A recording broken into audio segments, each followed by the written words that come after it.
हाँ जी।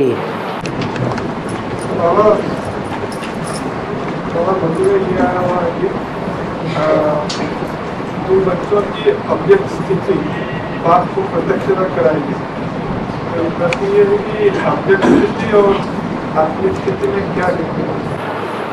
आत्मिक स्थिति ही अव्यक्त स्टेज है, देह की याद व्यक्त स्टेज है।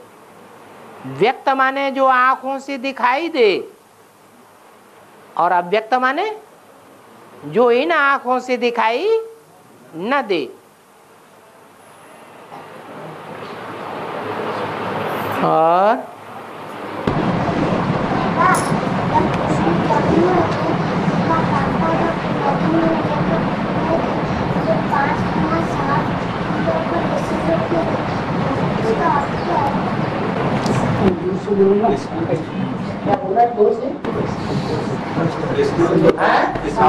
लेके जब गए थे नदी पार करते हुए तो पीछे में सांप था, उसका वो सांप कौन है? क्या हुआ? सांप जो जाने कृष्ण जब पैदा लेके गए। हाँ हाँ, सांप रक्षा करता जा रहा था। वो सर्प कोई दूसरा नहीं है, वो 7 फनों वाला सर्प है। 7 नारायण ही वो रक्षा करने वाले हैं। ये 7 नारायण किसके पीछे पीछे आते हैं? है सतयुग में फर्स्ट कृष्ण जो होता है उसके पीछे 7 नारायण आते हैं। वो उसके फॉलोअर्स हैं, तो रक्षा तो करेंगे ना। परंतु वो 7 फलों वाला अनंत नाग, अनंत भगवान भक्ति मार्ग में कहा जाता है। वो कौन है? और जिसकी रक्षा करता है वो कौन से समय की बात है? सतयुग की बात है या संगम युग की बात है? तो संगम युगी कृष्ण और सतयुग के कृष्ण, ये 2 का ही खेल है। संगम युगी कृष्ण को कौन रक्षा करता है? कंसी जरासंधियों से रक्षा करता है। अज्ञान की जो बाढ़ आती है उस बाढ़ से रक्षा करता है। कौन है रक्षा करने वाला? है? अरे संगम युगी कृष्ण ही असली कृष्ण है। संगम युगी कृष्ण अर्थात कौन सी आत्मा? राम वाली आत्मा। और सतयुगी कृष्ण जिसके पीछे 7 नारायण लगे हुए हैं, वो कौन सी आत्मा है संगम युग में? दादा लेखराज ब्रह्मा की आत्मा, वो ही रक्षा करती है। वो ही अनंत नाग है। उसी को भक्ति मार्ग में कृष्ण के साथ बलराम दिखाया हुआ है। रामायण में राम के साथ लक्ष्मण दिखाया हुआ है। और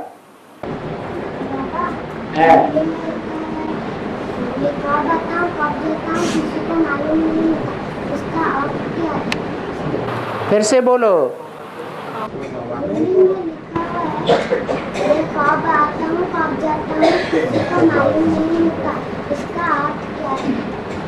बोला कि मैं कब आता हूँ कब जाता हूँ किसी को मालूम नहीं पड़ता, पता नहीं पड़ता। हाँ, इसका अर्थ ये है कि भूत प्रेत आते हैं तो जिसमें आते हैं उसका चेहरा मोहरा बदल जाता है, क्योंकि भूत प्रेतों को सूक्ष्म शरीर होता है। सूक्ष्म शरीर की ताकत ज्यादा होती है या स्थूल शरीर की ताकत ज्यादा होती है? सूक्ष्म शरीर की बहुत ताकत होती है। तो वो भूत प्रेत आत्माएं प्रवेश करती हैं तो चेहरा मोहरा ही बदल जाता है। जिसमें प्रवेश करती है वो अपने स्वरूप को भी भूल जाता है। लेकिन शिव बाबा को अपना शरीर है ही नहीं, सूक्ष्म शरीर भी नहीं है, स्थूल शरीर भी नहीं है। इसलिए वो इतना हल्का फुल्का है कि कब प्रवेश करता है कब चला जाता है, जिसमें प्रवेश करता है उसको भी पता नहीं लगता। इसलिए मुरली में बोला है, मैं कब आता हूँ कब चला जाता हूँ, इस ब्रह्मा को पता चलता है क्या? नहीं, इस ब्रह्मा को भी पता नहीं चलता है। बाकी गुलजार दादी में शिव तो नहीं आता, क्योंकि गुलजार दादी में जब सोल आती है तो सबको पता पड़ जाता है, उनको धक्का लगता है, शरीर हिल जाता है, चेहरा मोहरा बदल जाता है, तो सबको पता लग जाता है कि आत्मा ने प्रवेश किया। बाकी परमात्मा बाप प्रवेश नहीं करते हैं ऐसे, क्योंकि वो तो हल्का फुल्का सूक्ष्म आत्मा है। और बाबा निराकार स्टेट धारण करना अच्छा स्टेट है जो अंत में बनेगा, अंत में बनेगा जो निराकार स्टेट। अभी हम साकार में याद करते हैं, साकार में याद तो करते हैं, लेकिन जिसको याद करते हैं वो व्यक्त है या अव्यक्त है? किसको याद करते हैं?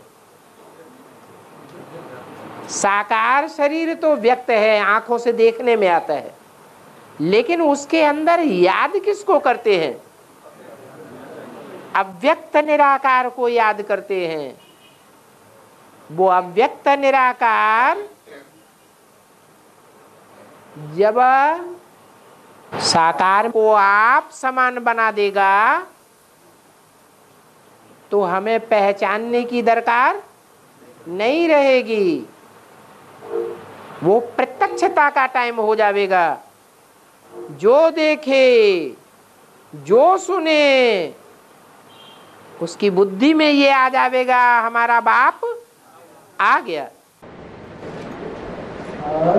तो बाबा हम जो शिव को लगाए थे, शिव बाबा को लगाए। शिव माने ज्योति बिंदु आत्मा। मेरी बिंदी का नाम है शिव। वो नाम कभी बदलता नहीं है।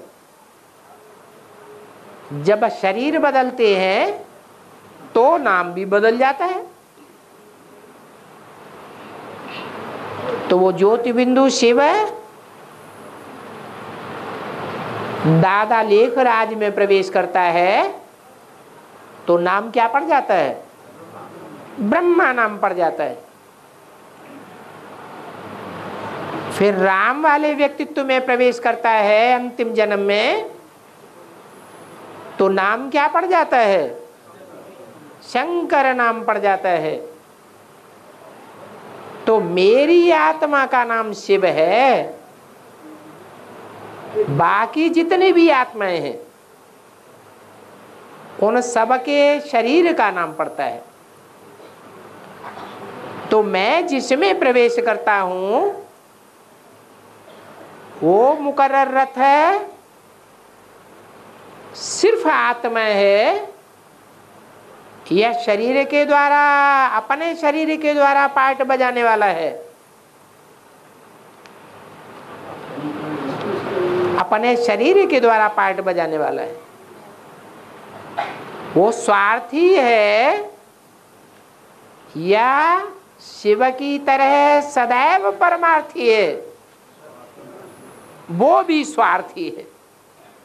जिनको जिनको आत्माओं को अपना शरीर होता है वो सब स्वार्थी होते हैं। बाकी सतयुग त्रेता में स्वार्थी नहीं कहेंगे।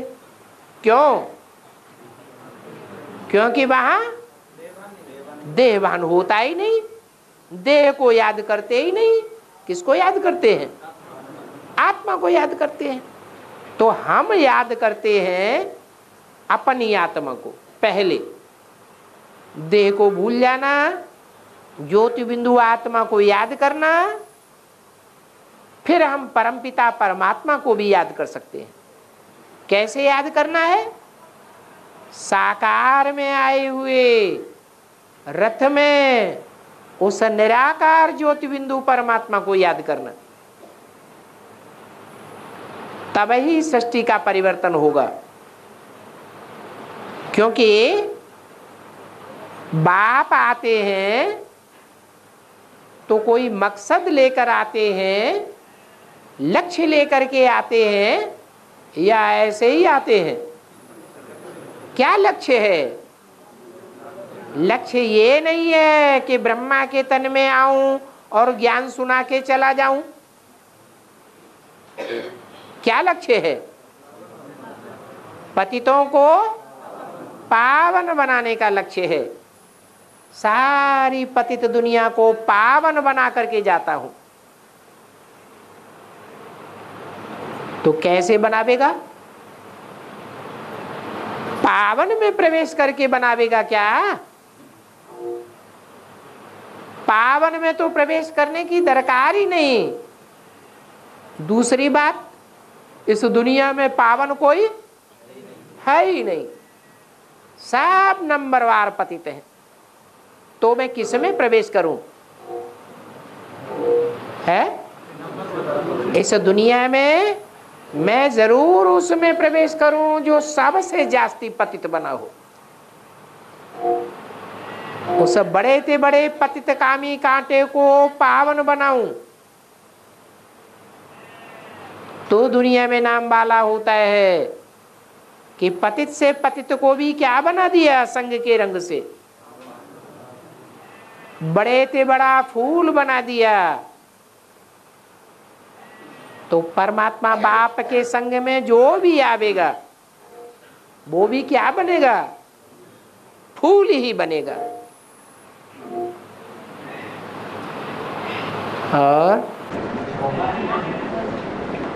याद और योग के अंदर अंतर कुछ नहीं। योग अक्षर सन्यासियों का है, हठ योगियों का है। हमारी गृहस्थ व्यवहार में योग अक्षर नहीं है। क्या है? याद है। बच्चा पैदा होता है तो माँ की याद करता है, थोड़ा बड़ा होता है तो मित्र संबंधी याद आने लगते हैं, मोहल्ले पड़ोस के दोस्त याद आने लग पड़ते हैं। फिर स्कूल में भर्ती किया जाता है तो टीचर याद आता है। पढ़ाई पूरी होती है, पढ़ाई पूरी होती है, फिर नौकरी पेशा करता है, धंधा करता है तो धंधी धोरी के लोग याद आने लग पड़ते हैं। तो आत्मा का स्वभाव है कोई न कोई को याद करना। अभी तक जो याद करते आए वो देहधारियों की याद थी। उन देहधारियों की याद से देह विनाशी है तो याद करने वाले का भी क्या हाल होगा?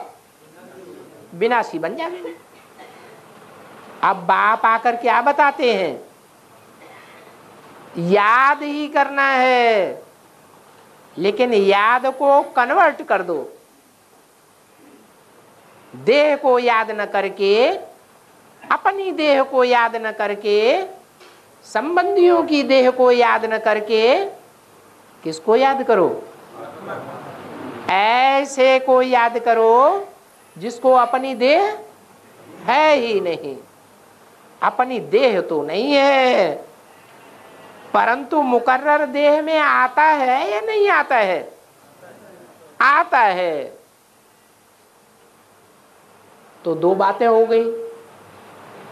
एक तो मुकर्रर देह है व्यक्त और एक अव्यक्त है, तो किसको याद करें?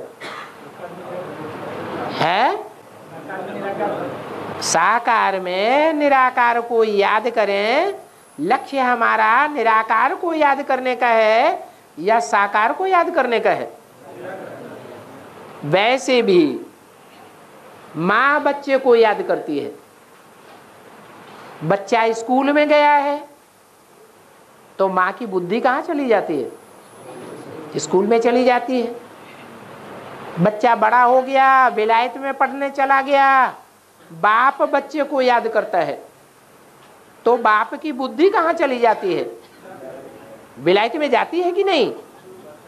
स्थान से भी कनेक्शन है या नहीं है? याद का स्थान से भी कनेक्शन है। तो ऐसे ही शिव ज्योति बिंदु इस सृष्टि पर आया हुआ है, तो कोई धाम है उसका या नहीं है? मुकर्रर धाम कि चार चार धाम में चक्कर लगाने हैं? एक ही धाम है, ऊंचे ते ऊंचा धाम है। उस धाम का नाम का क्या दिया? नहीं, माउंट आबू। क्या? आबू। सारी दुनिया की बदबू जिसमें इकट्ठी हो जाए, सारी दुनिया की ग्लानि जिसके ऊपर थोप दी जाए, उसमें बाप आते हैं। शास्त्रों में नाम क्या दे दिया है? उस अवतार का कोई नाम दिया है? कलंकीधर नाम दिया है। तो तुम बच्चे भी नंबरवार कलंकीधर हो, क्योंकि बाप आते हैं कलंक को धोने के लिए।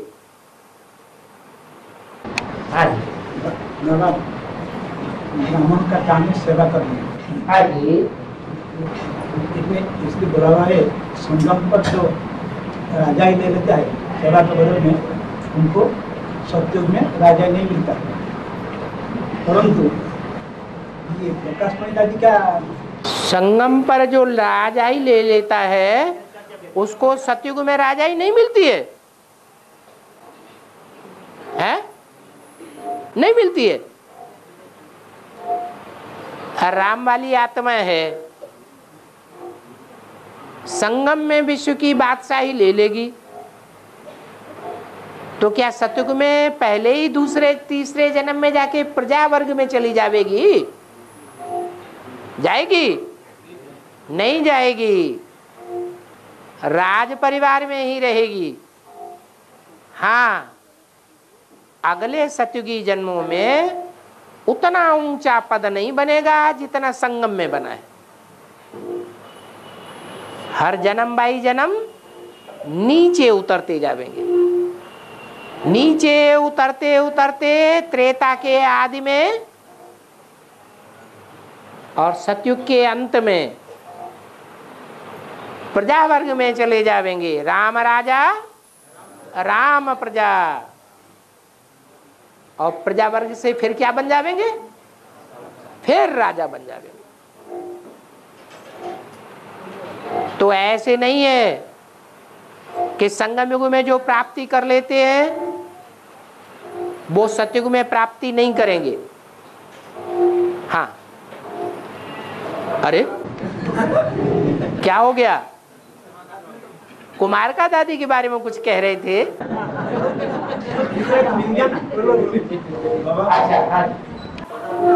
हाँ जी, माताएं कुछ कह रही हैं।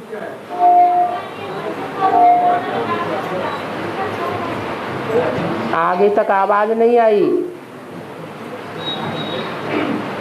क्या बोला?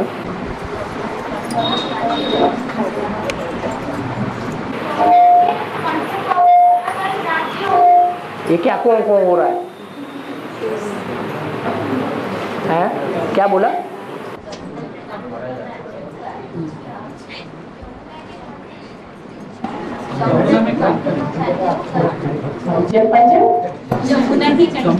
यमुना के कंठे पर राज्य होगा। हाँ, क्या? इसका रहस्य यही है कि जब बाप आते हैं, राजधानी स्थापन करते हैं, तो राजधानी कहाँ स्थापन होती है दुनिया में? है? कहाँ स्थापन होती है? ऐसे स्थान पर राजधानी स्थापन होती है जो बहुत पतित बन जाती है। यमुना का कंठा है। यमुना अभी ऐसी नदी है जहां 7 नाले इकट्ठे गिरते हैं, इतना गंदला पानी हो जाता है। पतित से पतित स्थान है, उसको आकर के परिस्तान बनाते हैं।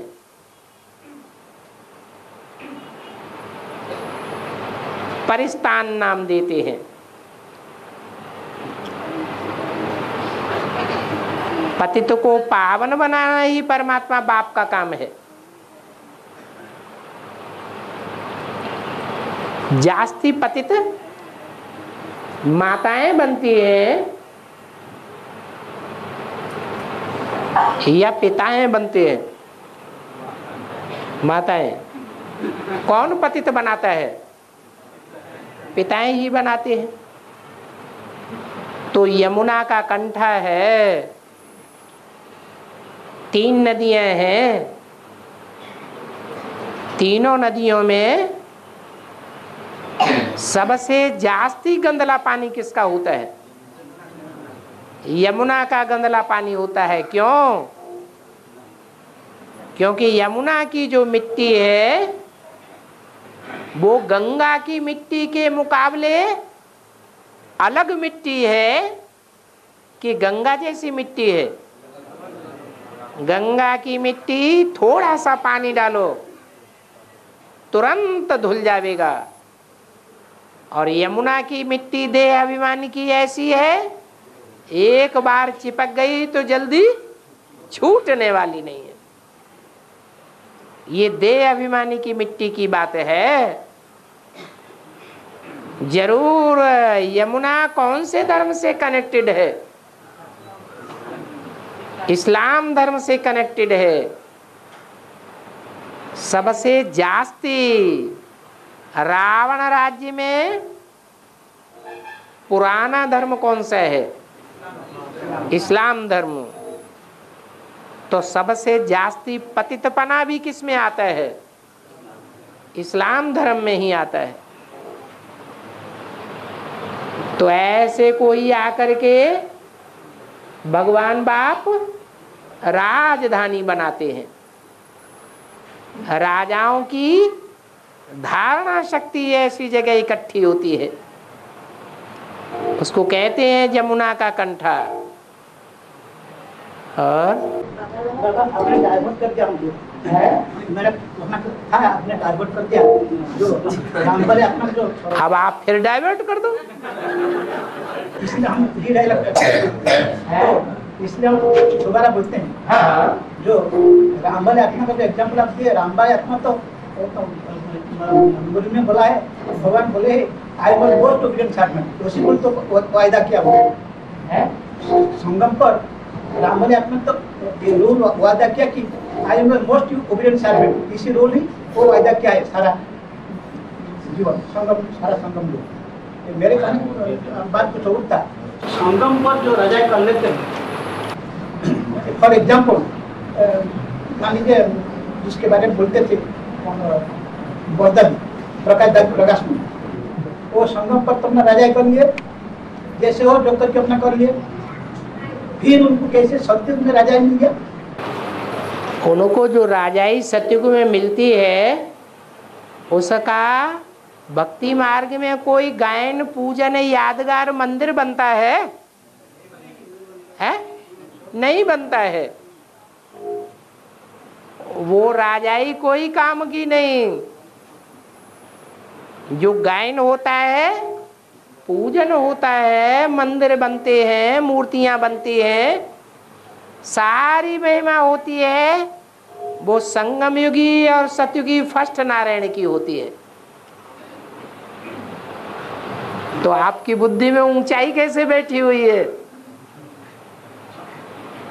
वो ऊंचाई नहीं है। संगम युगी और सतयुगी फर्क है। संगम युग से ही सतयुग शुरू होता है। जो शुरू होता है वही सतोप्रधान है, बाकी बाद में तो नीचे गिरता है, गिरती कला है या उठती कला है। वो सातों ही नारायण गिरती कला के हैं, कन्वर्ट होने वाली आत्माएं हैं, कमजोर बनने और दूसरों को कमजोर बनाने वाली आत्माएं हैं। उनकी महिमा बुद्धि में नहीं बैठनी चाहिए कि वो ज्यादा प्राप्ति करने वाली आत्माएं हैं। वो प्राप्ति करने वाली आत्माएं नहीं है, प्राप्ति को घटाने वाली आत्माएं हैं। असली आत्माएं तो हीरो हीरोइन की आत्माएं हैं, राम और कृष्ण की आत्माएं हैं, जो देवी देवता सनातन धर्म से निकलते हैं। और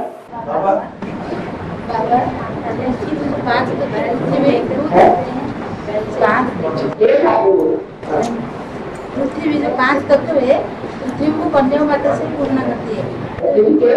पृथ्वी को कन्या माता से पूर्ण करती है। जैसे आकाश, जल, वायु इससे पूर्ण करती है।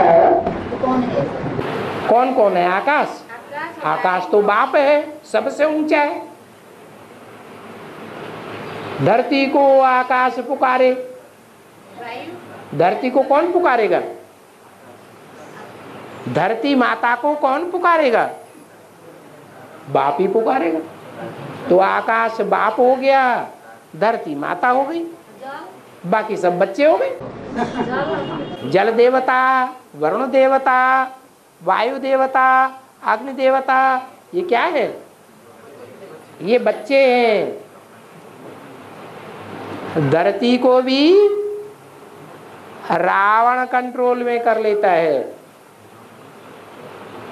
धरती माता कहो, सीता माता कहो, कौन कंट्रोल करता है?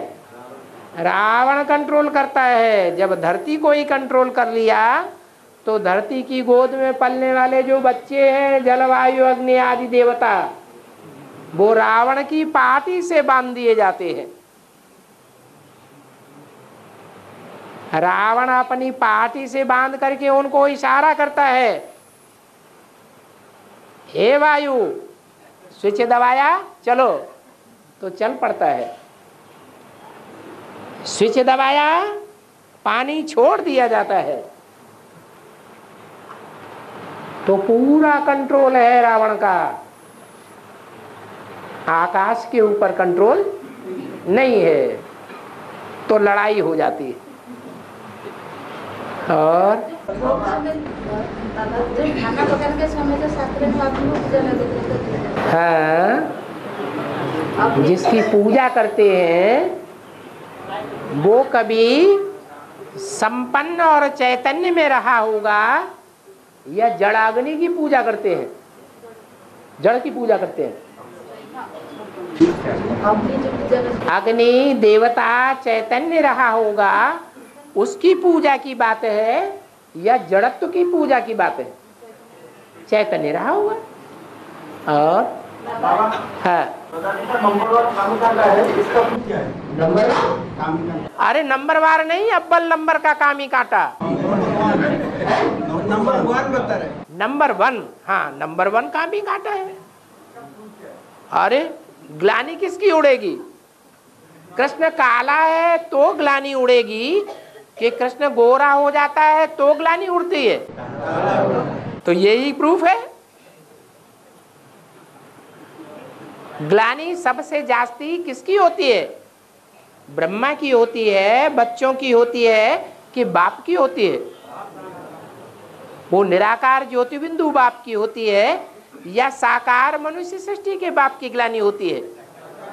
साकार मनुष्य सृष्टि के बाप की ग्लानि होती है। हम बच्चे तो उसका कुछ देख नहीं पाते, हम बच्चे तो उसका कुछ देख नहीं पाते। तुम्हें निश्चय आता है, अनिश्चय आता है कि नहीं? निश्चय आता है। निश्चय आता, अनिश्चय नहीं आता। झूठे। हाँ, शिव जी के मंदिर में चारिपार्श्व परिक्रमा करने के लिए क्यों माली लोग मना करते हैं? सभी मंदिर में तो चारिपार्श्व घूमते हैं, परिक्रमा करते हैं, फिर शिव जी के मंदिर में तीन पार्श्व घूमने के बाद क्यों मना करते हैं? शिव के मंदिर में शिव के साथ किसकी पूजा होती है? शिवलिंग जहाँ रखा हुआ है, शिवलिंग के साथ कौन रखा हुआ है? जलाधारी रखी हुई है, पार्वती माता की पूजा होती है। तुम सब पार्वतियां हो। वो पार्वतियां जो पार लगाने वाली हैं,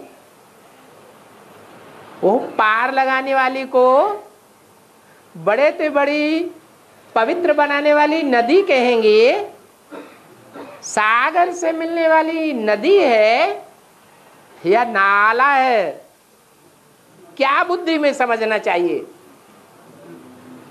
वो नाली है, नाला है या बड़े से बड़ी नदी है? क्या है? हैं? अरे बोलो तो। उसको क्या समझना चाहिए? नाला है तो क्रॉस कर लो। क्रॉस करना ही अच्छा है, डूब जाएंगे। और वो तो बड़े से बड़ी नदी है, नीची दृष्टि नहीं रखनी चाहिए। इसलिए भक्ति मार्ग में और मंदिरों की परिक्रमा करते हैं तो परिक्रमा में पूरा पार कर जाते हैं, लेकिन शिव की नाली को पार नहीं करते हैं, वापस लौट जाते हैं। शिव के मंदिर में जो नैवेद्य चढ़ाया जाएगा वो झूठा हो गया।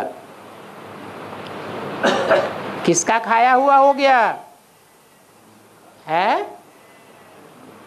किसने खाया? उसने खाया जो सारी दुनिया का विष पीता है। तो जो विषैले मुख में जो चीज चली गई उसको स्वीकार करना मरने की बात है। शिव के ऊपर जिनको अर्पण कर दिया गया,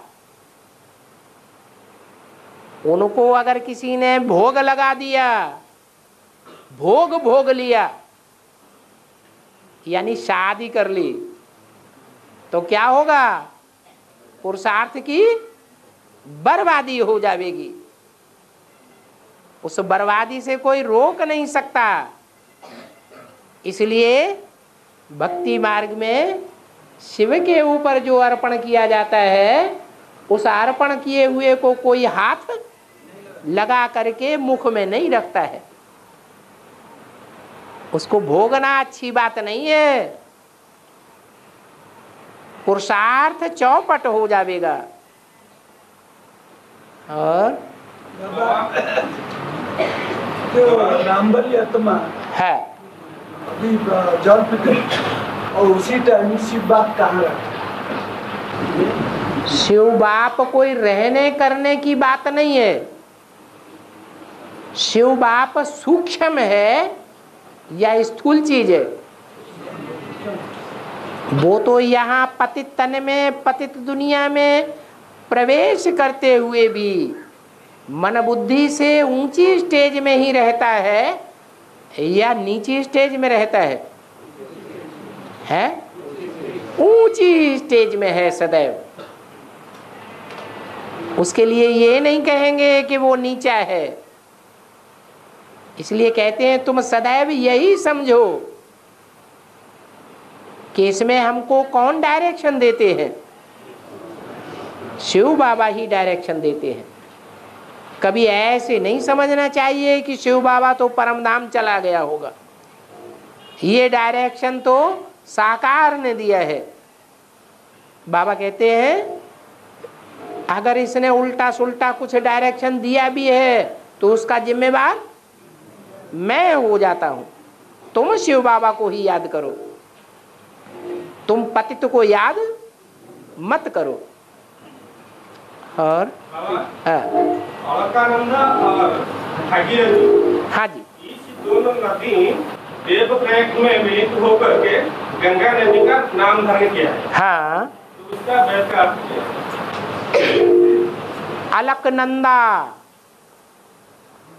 टहरी बांध जहां बनाया गया है, क्या नाम दिया? टहरी बांध। वहां दोनों नदियां मिलती हैं, दोनों नदियों का पानी इकट्ठा हो जाता है, अलकनंदा नाम खत्म हो जाता है। क्या नाम पड़ता है? भागीरथी नाम पड़ जाता है। भाग्यशाली रथ के द्वारा निकाली हुई नदी है। आती दोनों नदियां हैं ऊपर से, परंतु भागीरथी कहां से आती है? गौमुख से आती है। अर्थात गंगा कहां से आती है? गंगा को जन्म देने वाला कौन है? गौमुख। वो गौ कौन सी है? कौन सी गौ प्रसिद्ध है? हैं? कामधेनु गौ प्रसिद्ध है। तो यादगार भक्ति मार्ग में दिखाई हुई है। जब कामधेनु गौ की ऊंची स्टेज होती है तब गंगा निकलती है। उस ऊंची स्टेज पर कोई कोई ही जा पाते हैं।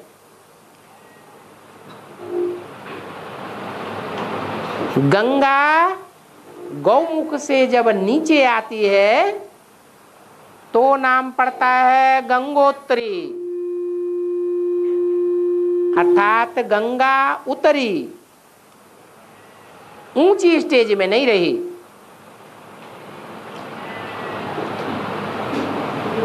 तो गंगोत्री और अलकनंदा ये अलग अलग नदियां हैं। ज्यादा पावरफुल कौन सी है? जैसे गंगा, यमुना, सरस्वती, तीनों नदियों में ज्यादा पावरफुल कौन है? गंगा ज्यादा पावरफुल होने के कारण यमुना नदी और सरस्वती नदी अपने अस्तित्व को गंगा में मिक्स कर देती है। ऐसे ही गंगा ज्यादा पावरफुल होने के कारण जो भागीरथी कही जाती है उसमें अलकनंदा अपने को तिरोहित कर देती है। और बाबा ब्रह्म बाबा को उसमें निकाल के ले जाते हैं देसी वाले है, देसी वाले जो टाइम देगा बुद्ध दीदी को ब्रह्म बाबा को बुला के ले जाते हैं। हाँ। हम लोग को इस समय बुला कर रोक नहीं पाएगा है? ब्रह्मा बाबा को बेसिक में दीदी दादियाँ गुलजार दादी में बुलाती हैं। हाँ, ले जाते हैं। कहाँ ले जाते हैं? इस समय जो टाइम ले कहीं थोड़े ही जाते हैं, बुलाते हैं, आवाहन करते हैं। हाँ इस समय हाँ, इस समय हम लोग को बुला के रोक नहीं पाएंगे। ब्रह्मा बाबा को रोक नहीं पाएंगे। आप ब्रह्मा से प्राप्ति करने वाले हैं, आप ब्रह्मा को आवाहन करने वाले हैं या छोटी माँ को आवाहन करने वाले हैं? तो मात है ना। आपका लगाव किससे है जन्म जन्मांतर का? बाप से तो मात। फिर नहीं मात तो जाकर उसमें आपकी इच्छा है तो उसकी गोदी में जाओ जिसकी गोदी में सारे राक्षस जाते हैं। सारे राक्षसों ने किससे प्राप्ति की? ब्रह्मा से प्राप्ति की। तो वो ब्रह्मा को आवाहन करते हैं। आपकी भी इच्छा है तो आप भी जा सकते हैं। अरे जा सकते, देखो जाकर भी इतना समय लगाकर भी बच्चे को भटका कर सांत्वना दे नहीं पाए ना। अब देखो आपको सांत्वना लेनी है, नहीं इतना बार आपको ब्रह्मा से सांत्वना लेनी है। हो नहीं पाए तो नहीं चाहिए, हो नहीं पाई तो इसलिए बाबा बचाए ना। बचा लिया बाबा ने। बाबा आप बचना नहीं चाहते, फिर याद आ रहा है शांति के लिए जो चाहती हूँ ना, हैं? जो बापा चाहते ऐसा होते हैं। हम लोग को पुकारते ना बेसिक वाला विजय माला को ना। बेसिक वाले कहाँ विजय माला को पुकारते हैं? नहीं नहीं, हम लोग को एडवांस विजय माला को जो पुकारते हैं, हाँ तो वो टाइम जाता हो गया ना। हाँ, आपने तेजी से नहीं बुलाया होगा इसलिए नहीं आती। हाँ, आप जब पूरी शक्ति लगा करके आवाहन करेंगे तो क्यों नहीं आवेंगे? कोई भगवान थोड़े ही है, भगवान बुलाने से नहीं आता है, बाकी जो भी है आवाहन करने से आते हैं। और हाँ,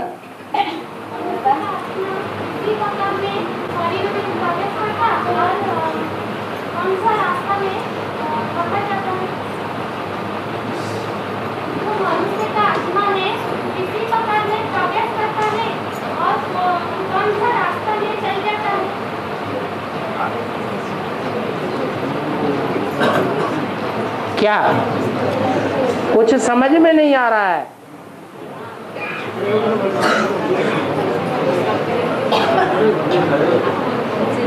खड़े हो जाओ।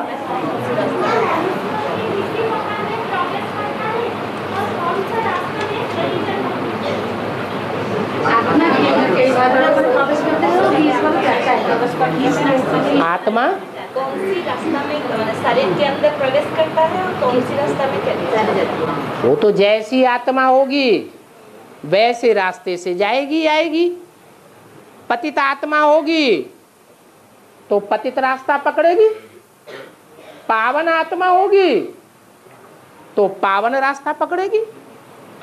पावन इंद्रियां भी हैं और भ्रष्ट इंद्रियां भी हैं। मरते समय याद आने की बात है। अंतमते सो गते, सारा जीवन जो याद करते रहे वो ही रास्ते में जाना है।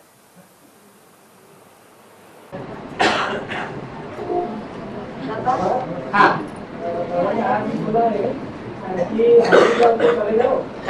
हॉस्पिटल में चले जाओ और हॉस्पिटल में जाओ और उनको बोलो कि आओ हम तुमको 21 जन्म के लिए निरोगी बना दें। 21 जन्मों के लिए निरोगी बना। हाँ आज बाबा ने बोले अभी तो फिर बोले कि तुम्हारा अभी अगर रोग होता है तो वो होता रहेगा। तुम्हारा रोग होता है तो होता रहेगा। बीमारी अगर होता है तो वो होता रहेगा। हमारा हम बच्चों का रोग होता ही रहेगा। पॉइंट आया ना, हाँ, कि रोग आता रहेगा, चलता है, वो इसी बारे में पूछ रहे हैं। हाँ, वो हॉस्पिटल जाना है। हाँ, हॉस्पिटल में जाकर के उन लोगों को समझाओ। तो 21 जन्मों के कैसे निरोगी बन जाएंगे? 21 जन्मों की निरोगी तब बन जाएंगे जब हम बीज को पानी देंगे। वो किसको पानी देते हैं? किसकी परवरिश करते हैं? शरीर की परवरिश करते हैं। पत्तों को पानी देने से पौधे को पावर मिलेगी क्या? है? नहीं मिलेगी। पानी किसको देना पड़े? बीज और बीज से निकली हुई जड़ों को पानी देना पड़े। तो बीज को पहचानना है। वो बीज की पहचान सिवाय बाप के कोई दे ही नहीं सकता। तो बीज में अगर पानी देंगे तो शरीर निरोगी हो जाएगा इसी जन्म में। कौन से पानी की बात है? फिर भगवान बाप आते हैं तो मनुष्य सृष्टि का कौन सा बीज है जिसमें पानी देते हैं? कौन सा बीज है जो पानी को धारण करता है? जिससे सारा मनुष्य सृष्टि रूपी झाड़ सरज सब्ज हो जाता है। कोई बीज है? प्रजापिता है। हाँ,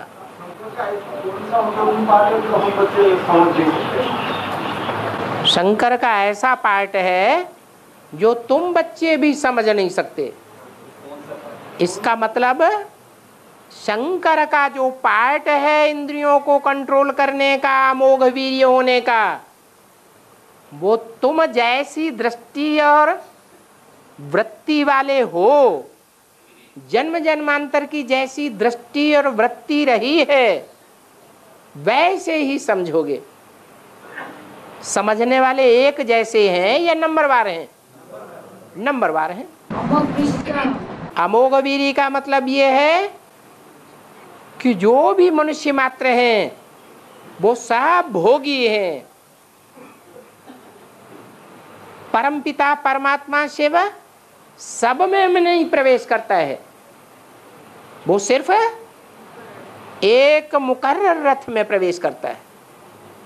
उसी को सबसे जास्ती संग का रंग लगता है, निराकारी स्टेज का। तो कर्मेंद्रियां निराकारी बनेंगी, जल्दी निराकारी बनेंगी या साकारी ही बनी रहेंगी? निराकारी बनती हैं। जब कर्मेंद्रियां निराकारी स्टेज को धारण करती हैं तो जो शक्ति है कर्मेंद्रियों की वो क्षीण नहीं हो सकती, लेकिन इसमें टाइम लगता है। Practice makes a man perfect. ये याद की मेहनत है। याद की मेहनत का मतलब ये नहीं है कि शिव प्रवेश करता है तो याद रहती है, नहीं। शिव कोई पक्षपाती नहीं है कि ब्रह्मा में प्रवेश करेगा तो ब्रह्मा को जास्ती याद आएगी, शंकर में प्रवेश करेगा तो शंकर को जास्ती याद आएगी, नहीं। ये अपने अपने पूर्व जन्मों का हिसाब किताब है। पूर्व जन्मों में जिस आत्मा ने जितना जास्ती सात्विक स्टेज का पार्ट बजाया होगा वो उतने ही सात्विक ज्ञान को पकड़ करके रहेगी। जितना ज्ञान गहराई से होगा उतनी याद भी गहराई से आवेगी। निराकार की याद निराकारी निर्विकारी स्टेज बना देती है, नहीं तो इंद्रियों में विकार पैदा होने से इंद्रियां दुखदायी बन जाती हैं। जब इंद्रियां दुखदायी बन जाती हैं तो शक्ति क्षीण करेंगी या शक्ति को प्रिजर्व करेंगी? शक्ति क्षीण हो जाती है। दूसरों को दुख देने से आत्मा की शक्ति तेजी से क्षीण होती है। और बाबा 69 और 76 बीच में जो अव्यक्त वाणी गुजर जाती कौन के बाबा बाप दादा आकर तो देखा थे सुना थे, वो क्या ठीक नहीं है?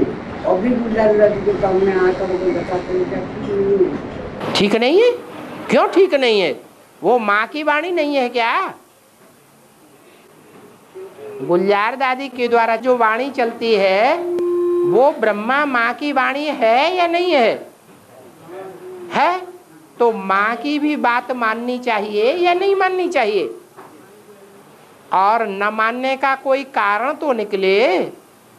ब्रह्मा की जो वाणी गुलजार दादी के द्वारा चलती है, कोई एक भी ऐसा वाक्य निकालो जो मुरली के महावाक्यों के बरखिलाफ जाता हो। ऐसा एक भी वाक्य है क्या? है? नहीं है। तो माँ को पकड़ने से हम राक्षस कैसे बने? पूरा श्रीमत के अनुकूल है ये वाणी है। माँ को पकड़ने से राक्षस भी बन गए। माँ को पकड़ने से राक्षस कैसे बने? हाँ, क्योंकि वो सिर्फ धारणा की वाणी है, वो ज्ञान की वाणी नहीं सुनाती है। माँ धारणावान होती है या नहीं होती है? धारणावान होती है, लेकिन ज्ञान नहीं है। तो ज्ञान न होने के कारण सारा डब्बा गोल हो जाता है।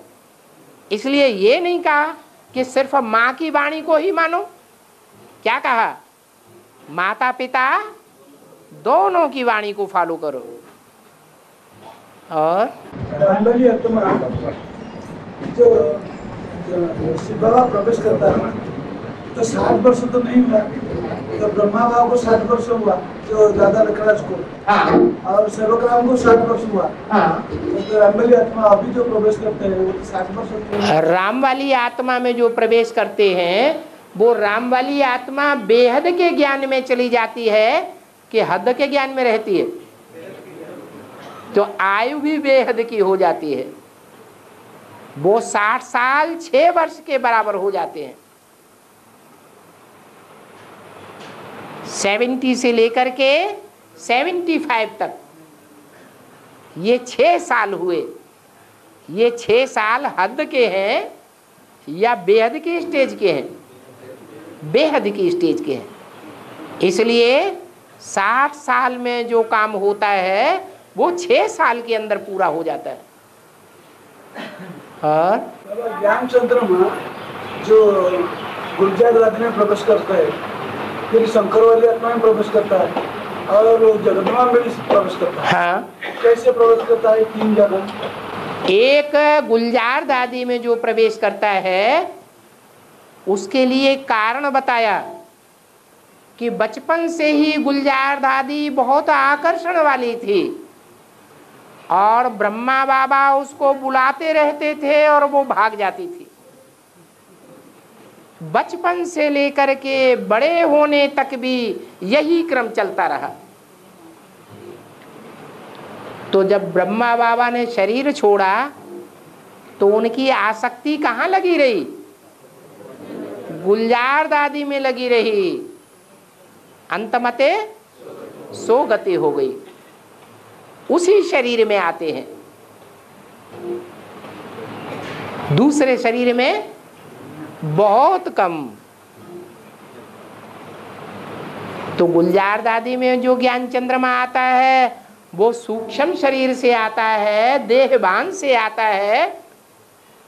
आने का कनेक्शन देहभान का है या आत्माभिमान का है? देहभान का है। और राम वाली आत्मा में जब प्रवेश करते हैं तो राम वाली आत्मा बीज रूप स्टेज वाली है या जन्म जन्मांतर जो पार्ट बजाया है उसमें देहभान का पुट ज्यादा है?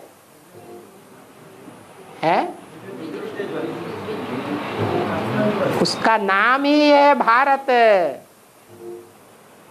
काय में रत? ज्ञान की बातों में ही रत। रत माने लगा रहना। तो बीज रूप स्टेज वाली आत्मा के संग में आने से वो बीज रूप बन जाती है। जैसे शिव की बीज रूप है ऐसे ही ब्रह्मा की भी बीज रूप स्टेज बन जाती है। कब आता है राम वाली आत्मा में और कब चला जाता है ये राम वाली आत्मा को भी पता नहीं पड़ता। ऐसे ही जगदम्बा में, जगदम्बा भी रुद्रमाला का बीज रूप मण का है या साकार मण का है? बीज रूप मण का है। उस बीज रूप मणके में ब्रह्मा की सोल जब आती है तो वो भी बीज रूप स्टेज पकड़ लेती है। ये गुलजार दादी में और बीज रूप स्टेज में फर्क है। और गुलजार दादी में जब बाबा ब्रह्मा बाबा ज्ञान देता है उसी टाइम शंकर से निकल जाता है ना? शंकर से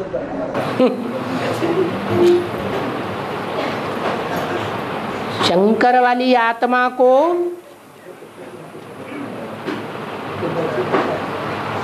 गुलजार दादी के द्वारा जो बोले हुए महावाक्य हैं दोबारा पढ़ने पड़ते हैं या नहीं पढ़ने पड़ते हैं? इससे क्या साबित होता है? कि जब गुलजार दादी में ब्रह्मा की सोल प्रवेश करती है तो राम वाली आत्मा को पता चलता है या नहीं चलता है? हैं? नहीं पता चलता है, क्योंकि वो कार्य अलग हो रहा है। राम वाली आत्मा का पार्ट अलग है। राम वाली आत्मा का कोई भी बेसिक वालों से लगाव नहीं है। कौन सी आत्मा का लगाव है? ब्रह्मा का लगाव है। हाँ,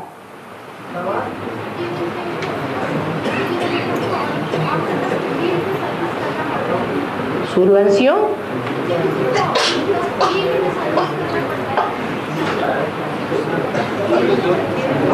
जोर से बोलो ताकि सुनाई पड़े।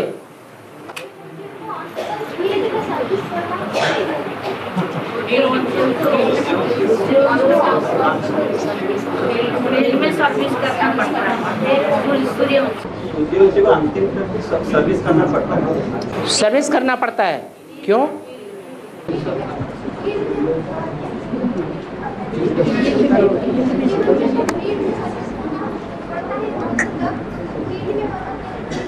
फील्ड में सर्विस करना, फील्ड में। हाँ, जो अंत तक इस सृष्टि पर काबिज रहेंगे, मर बिल्लाए नहीं जाएंगे, तो अंत तक वर्षा लेते रहेंगे या नहीं लेते रहेंगे?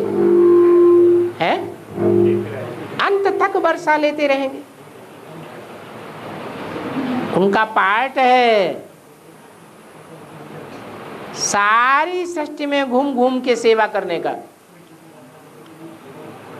और आंखों से दिखाई पड़ता है उसको याद करना सहज है, लेकिन निराकार को जो कुछ आंखों से दिखाई नहीं पड़ता है उसको याद करना कठिन है। लेकिन साकार को निराकार में याद करना, साकार को दिखाई पड़ता है सहज है। साकार को निराकार में याद करो, निराकार में साकार में याद, निराकार में साकार को याद करो, साकार में निराकार को याद करो। हाँ, साकार को दिखाई पड़ता है लेकिन निराकार को दिखाई नहीं पड़ता, उसको याद कैसे करें? निराकार जो चीज दिखाई नहीं पड़ती है, जैसे डॉक्टर लोग हैं, डॉक्टर लोगों को मलेरिया का कीटाणु इन आंखों से दिखाई नहीं पड़ता है, लेकिन जब वो यंत्र लगाते हैं तो उस यंत्र से मलेरिया का कीटाणु दिखाई पड़ता है। तो उस कीटाणु को याद करें या नहीं करें? बोलो, याद करना पड़े ना। तो ऐसे ही यहाँ है, जिनको तीसरा नेत्र मिला हुआ है उनकी बुद्धि में बैठ जाता है कि शिवा ज्योति बिंदु है, इतना सूक्ष्म ज्योति बिंदु है जो इन आंखों से दिखाई नहीं पड़ता। बाकी जिसकी जैसी स्टेज है वैसी निराकारी स्टेज में देख सकता है। कोई को बड़ा बिंदु याद आवेगा, कोई को सूक्ष्म बिंदु याद आवेगा। जैसे कागज पर बिंदु रखते हैं तो जितना मोटा कलम होगा उतना मोटा बिंदु रखा जाएगा। बिंदु सूक्ष्म से सूक्ष्म हो सकता है। ऐसे ही बुद्धि से समझने की बात है कि 500-700 करोड़ मनुष्य आत्मा रूपी बिंदु है, उनमें सबसे जास्ती सूक्ष्म कौन है? कौन है? शिव परम पिता परमात्मा। जितना सूक्ष्म ज्योति बिंदु होगा उतना ऊंची स्टेज में जाएगा, जितना कम सूक्ष्म स्टेज वाला होगा उतना नीचे रहेगा धरणी की ओर। जैसे पेड़ पौधों की आत्माएं हैं, जब विनाश होगा जलमयी हो जावेगी, बर्फ ही बर्फ हो जावेगी, उस समय वो पेड़ पौधों की आत्माएं मनुष्य आत्माओं के मुकाबले ऊंची स्टेज में रहेंगी या नीचे रहेंगी? नीचे रहेंगी। और मनुष्य आत्माएं ऊंची स्टेज में होंगी नंबर 1। उसमें भी जो देव आत्माएं होंगी वो सबसे ऊपर होंगी। देव आत्माओं में भी जो संपूर्ण देवताएं 84 जन्म लेने वाले होंगे वो बहुत ऊंची स्टेज वाले होंगे। उनमें भी जो सतयुगी देवताओं को जन्म देने वाले हैं, संगम युगी लक्ष्मी नारायण के राज्य में आने वाले हैं, उनकी ऊंचाई का तो कहना ही क्या। ये स्टेज कहां बनाएंगे? यहां संगम युग में बनाते हैं। और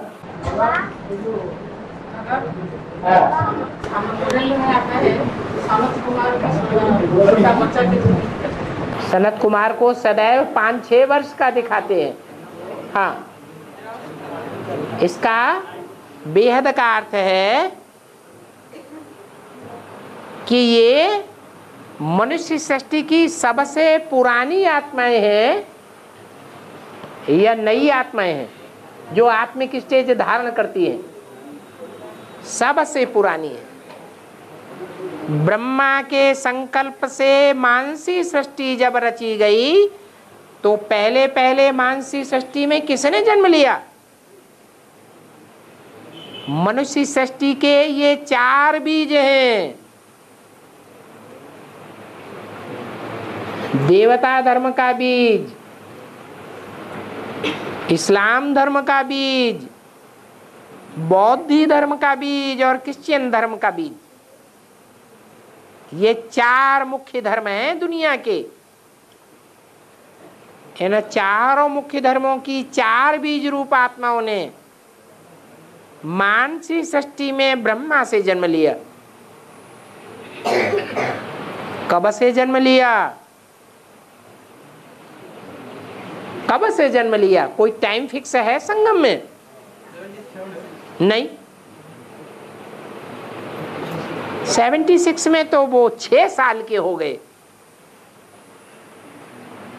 तो 76 में जन्म लिया या 5-6 साल पहले जन्म लिया? जन्म तो उनका पहले ही हो गया, लेकिन अपने स्वरूप की जानकारी तब होती है जब बाप प्रत्यक्ष होता है। और ब्रह्मा बाबा को विक्रांतित्य बाबा बोलते हैं कि ब्रह्मा बाबा ही विक्रांतित्य है। ब्रह्मा बाबा ही विक्रांतित्य का बाबा बोलते हैं। तो विक्रमादित्य का समय में 32 पितुड़ा थे सिंहासन में। 32 पितुड़ा, 32 सिंहासन, 32 पितुड़ा थे। और भोजराजा बहुत कोशिश करे, बहुत पूजा पाठ किए, फिर भी नहीं बैठ पाए। और 32 सिंहासन में नहीं बैठ पाए। लास्ट पितुड़ा एक स्टोरी बतलाने के बाद सिंहासन लेकर के उड़ गए। बेहद में सिंहासन जो है 32 सिंहासन था ना, देखा देखेगा अंत में राजा भोज भी नहीं बैठ पाए। बहुत पूजा पाठ किए फिर भी नहीं बैठ पाए। और 32 पितुड़ा कौन थे और भोजराज भी कौन है? बेहद में आपको क्या? बाबा ने बोला है शास्त्रों में सारा भूसा भरा हुआ है। इस टीवी में भी जो दिखाते हैं वो क्या दिखाते हैं? भूसा ज्यादा दिखाते हैं। उसमें से बाप जब आते हैं तो उस भूसे में से दाना दाना निकालते हैं, सार सार की बातें निकालते हैं। कुछ बातें सार की ब्रह्मा के द्वारा निकालते हैं शास्त्रों में से। वो मुरली में शास्त्रों की बातें आई हैं या नहीं आई हैं? आई हैं। तो उन सार की बातों पर मनन चिंतन मंथन करना चाहिए। कुछ बातें टीचर के रूप में जब व्याख्या देते हैं तो शास्त्रों की बातें क्लैरिफिकेशन में आई हैं, सार रूप में बताई हैं। बाकी बातों में जावेंगे तो बुद्धि में क्या भर जाएगा? भूसा भर जाएगा। बाबा ने बोला है कि मैं कोई बच्चों में प्रवेश कर सेवा कर सकता हूँ। कोई बच्चों में प्रवेश कर सेवा करता हूँ। तो वो जो जिसको बाप का परिचय है उसमें जिस बच्चों को बाप का परिचय है तो उसमें ही प्रवेश करते हैं या और कोई जिसका पास परिचय नहीं है उसमें भी प्रवेश करके सेवा कर सकते हैं? जो बाप का बच्चा ही नहीं बना उसमें कैसे प्रवेश करेंगे? वो बीके वाले में ये घुस के सेवा कर सकेंगे या नहीं? बीके वाले जो हैं वो बाप के बच्चे हैं, बाप को जानते हैं, बाप के घर में जाके जन्म लिया। अरे बच्चा पैदा होता है तो किसके घर में जाके जन्म लेता है? बाप के घर में जाके जन्म लेता है। बाप की घरवाली उसके बुद्ध रूपी पेट में जाता है, बाद में जन्म लेता है।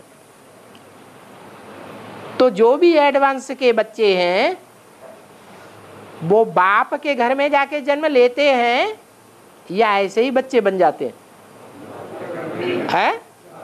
बाप के घर में जन्म लेना पड़े। जैसे जन्म लेते हैं तो जन्म लेने से पहले गर्भ में रहना पड़ता है। 9 महीने गर्भ में रहते हैं तो बाहर की दुनिया से कनेक्शन कट हो जाता है। ये भी बेहद का गर्भ है। 7 दिन में 1 दिन आना, 1 दिन जाना, 9 दिन बाहर की दुनिया से बुद्धि का कनेक्शन कट हो जाता है। फिर बच्चे की पैदाइश होती है। हाँ, बाप अकेले प्रवेश नहीं कर सकते हैं तो बाप दादा कॉम्बाइंड होकर के प्रवेश कर सकते हैं क्या? बाप के कंबाइन होकर प्रवेश कर सकते हैं। ये बाप की प्रवेशता दादा के साथ है।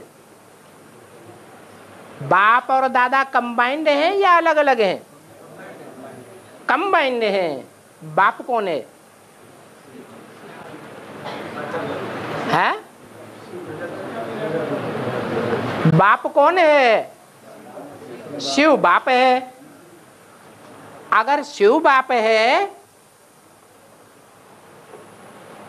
तो दादा कौन है? आत्माओं के बीच में बड़ा पार्टधारी कौन है? रामवाली आत्मा।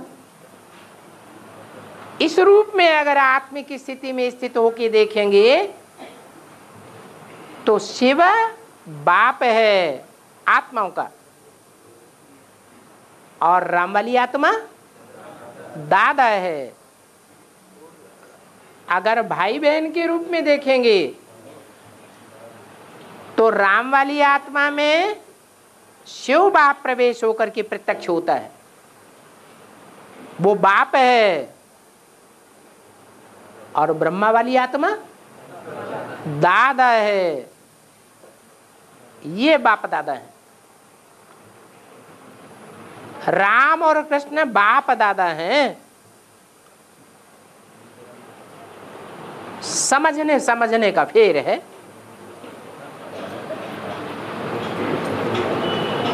प्रवेश कौन करता है? कौन प्रवेश करता है? नहीं, राम वाली आत्मा में कौन प्रवेश करता है? सिर्फ राम वाली आत्मा में सिर्फ शिव ही प्रवेश करता है या चंद्रमा भी प्रवेश करता है? चंद्रमा भी प्रवेश करता है। इसलिए शंकर के माथे पर सदैव चंद्रमा भी दिखाते हैं।